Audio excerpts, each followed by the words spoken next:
Somnath ground report. અયોધ્યામાં રામ મંદિર બને એ માટે 1990માં સોમનાથથી યાત્રા નીકળી હતી. જાણો અત્યારથી ઈદી તારીખ 25 સપ્ટેમ્બર, સમય સવારે 9:30 આસપાસ. સ્થળ સોમનાથ મંદિર. ચારે બાજુ જય શ્રી રામના નારા ગુંજી રહ્યા હતા. પ્રસંગ હતો સોમનાથ અયોધ્યા યાત્રા.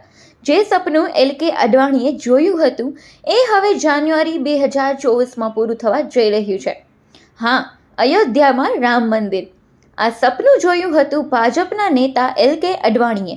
એ સમયે કેવો માહોલ હતો, શું બન્યું હતું, મોદીની શું ભૂમિકા હતી, એ જાણવા રાજકોટ મિરરની ટીમ પહોંચી સોમનાથ. વેરાવળનો ગ્રાઉન્ડ ઝીરો રિપોર્ટ કર્યો. આવો જાણીએ.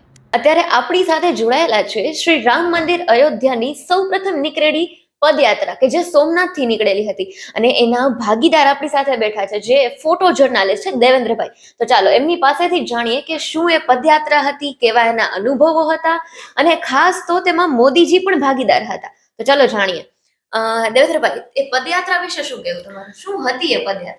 પદયાત્રા તો પેલા એવું હતું કે લોકોને ઈચ્છા કે લોકોને શું હતી કે ભાઈ રામ મંદિર શું છે. રામ મંદિર જ્યારે વાત જ થઈ કે અડવાણીજી ત્યારે એનું નેતૃત્વ કરતા હતા, અને અડવાણી જ્યારે જ કે જ્યારે હું રામ મંદિર માટે આ પદયાત્રા કરીશ તો લોકો એટલા રોમાંચિત થઈ ગયા, લોકોને ખૂબ ઉત્સાહ થઈ ગયો હતો કે વાહ, હવે આપણું કેટલા વર્ષોનું જે જૂનું સપનું છે, હિન્દુત્વનું જે સપનું છે, તો એ રામ મંદિર સપનું સાકાર થવા થઈ રહ્યું છે.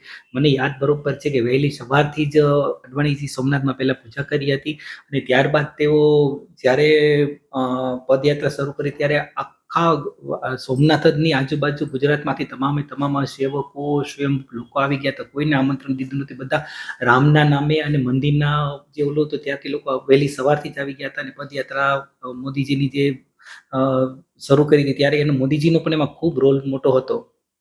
હા, ખાસ તો તમે ફોટો જર્નાલિસ્ટ હતા, બરાબર? તો ત્યારે મોદીજી પણ ભાગીદાર હતા. તો તમારો કઈ ત્યારે પર્સનલી વાર્તાલાપ થયો હતો? અને ખાસ તો એ કે મોદીજીનું ત્યારે નેતૃત્વ કેવું હતું, એનો સ્વભાવ કેવો હતો? ચોક્કસ, ખૂબ સારો પ્રશ્ન પૂછ્યો છે. ત્યારે 1990ની વાત છે, ત્યારે તમે તો ખૂબ નાના હતા, પણ મોદીજી અમારી બરોબર સામે હતા અને અમે એમની સાથે બી વાત કરતા હતા. પણ તેઓ મેનેજમેન્ટની ત્યારે ભૂમિકામાં હતા, નહીં કે CM કે નહીં, પણ એ કાર્યકર, અને તેઓ મેનેજમેન્ટમાં હતા. તેઓને એવું કામ છે કે આજે 250થી વધારે પત્રકારો આવ્યા હતા, દેશ દુનિયામાંથી પત્રકાર આવ્યા હતા. તેઓને શું જોઈએ છે એની જમવાની વ્યવસ્થા, એ લોકોને ફેક્સની વ્યવસ્થા, ત્યારે નેટ કેવું તો હતું નહીં, પણ બરોબર યાદ છે કે મોદી 250 લોકોને સંભાળતા, બધાને પર્સનલી પૂછતા કે ભાઈ તમારે શું, તમારા બધા પહોંચી ગયું છે.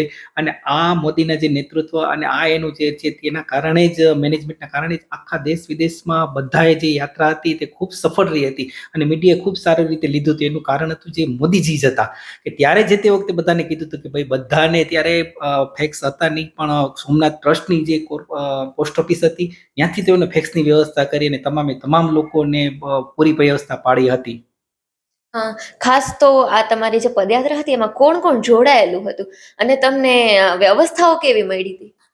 વ્યવસ્થા તો ખૂબ સારી હતી, પણ પ્રેસના મિત્રો હોય એટલે ખૂબ સારી વ્યવસ્થા મળે. પણ બધાને એટલી ઈચ્છા હતી કે રામ મંદિર બને છે, આ એના વિશે પદયાત્રા થઈ હતી. એટલે ફોટા પાડવા કરતા પણ મંદિર ક્યારે બનશે, ત્યારે 1990ની વાત છે, પણ ત્યારે તો આખા આખા ભારતમાંથી લોકો બધા ઉમટી પડ્યા હતા. જે કાર્યકરો હતા, સામાન્ય માણસો હતા, આજુબાજુ ગામડામાંથી 9 કે 10 વાગે કદાચ યાત્રા શરૂ થયા. વહેલી સવારે 5 વાગ્યા કે 4 વાગ્યાથી અથવા કેટલાક લોકો તેવા હતા આગલે દિવસે આવી ગયા હતા રથયાત્રામાં જોડાવા માટે, કે ભાઈ ચાલો અમે બી રથયાત્રામાં આવી અને આપણું જે વર્ષો જૂનું સપનું છે તે સાકાર કરીએ.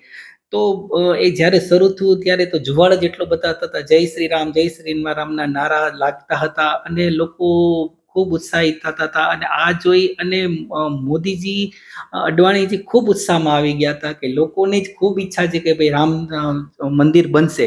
ત્યારે મોદીજી ને બધા કહેતા હતા કે તમે લાઇમલાઇટમાં આવો, પણ પોતાને જે મેનેજમેન્ટનું કામ સંભાળ્યું હતું એ જ કામ સંભાળ્યું હતું, અને તેના કારણે જ આ યાત્રા દેશ વિદેશમાં છવાઈ ગઈ હતી. અને આજે આપણે યાદ કરીએ છીએ ત્યારે એમ થાય છે કે ભાઈ ત્યારે જ 1990નું સપનું છે, અત્યારે જ સપનું સાકાર થયું હતું, કે અત્યારે સાકાર થવા થઈ રહ્યું છે. તો ખૂબ આનંદની લાગણી છે અને ખૂબ ખુશીની વાત છે.